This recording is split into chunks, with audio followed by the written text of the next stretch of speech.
최근에 이태원 클럽 집단 감염 이후 코로나19 확진자나 접촉자의 개인정보를 보호해야 한다는 목소리가 높아지고 있습니다. 불필요한 신상 공개는 자제해야 한다는 건데요.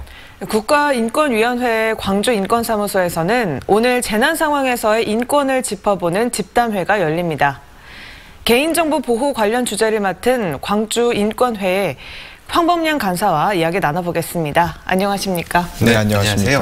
이번 코로나19 사태에서 개인정보가 지나치게 유출됐다라고 보는 부분이 어떤 겁니까? 먼저 이 동선 공개에 대해서 말씀을 드릴 수 있을 것 같습니다. 이 동선 공개가 이 확진자별로 나누어져서 이루어지기 때문에 이 확진자들의 어떤 동선이나 또 사생활을 좀 추측하는 일들이 있었던 것 같고요.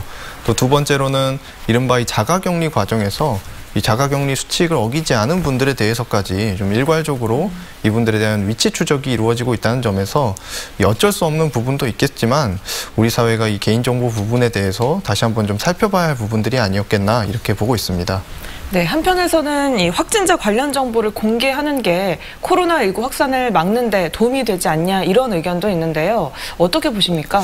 네, 분명히 이 확진자 동선 공개가 이렇게 도움이 됐던 부분은 부인하기 어려워 보입니다.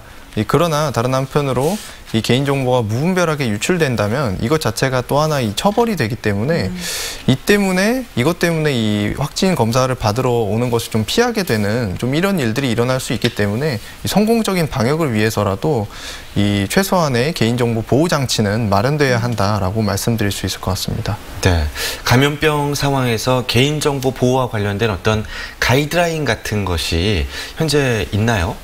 네, 이 방역 정책을 책임지고 있는 중앙의 대책기구 차원에서는 이미 가이드라인이 어느 정도는 나와 있는 상황입니다.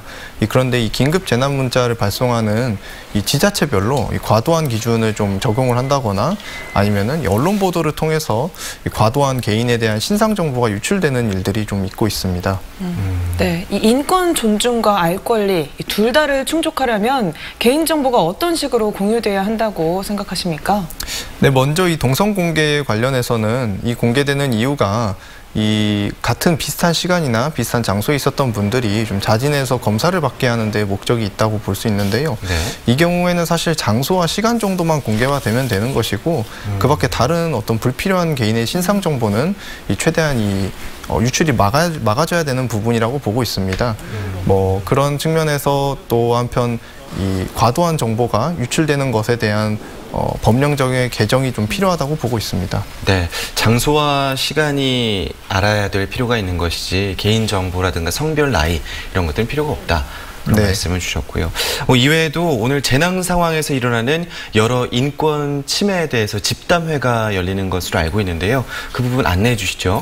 네, 이번 이 행사는 국가인권위원회 광주인권사무소 주최로 좀 광주의 여러 인권단체들이 이번 코로나 유행 사태에서 있었던 여러 인권 문제에 대해서 좀 논의하고 대책을 마련하기 위해서 시작된 자리입니다.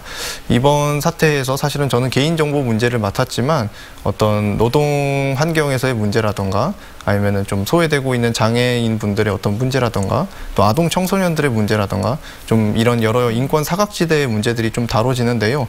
물론 아직 코로나 유행이 끝난 것이 아니기 때문에 많은 분들이 참석하기는 어렵겠지만 좀 더 많은 시민들이 관심 가지고 논의해봐야 될 사안이라고 말씀드릴 수 있을 것 같습니다. 네, 지금까지 광주인권회의 황범량 간사와 함께 감염병 시대의 개인정보 보호에 대해서 함께 이야기 나눠봤습니다. 오늘 말씀 고맙습니다. 고맙습니다. 감사합니다.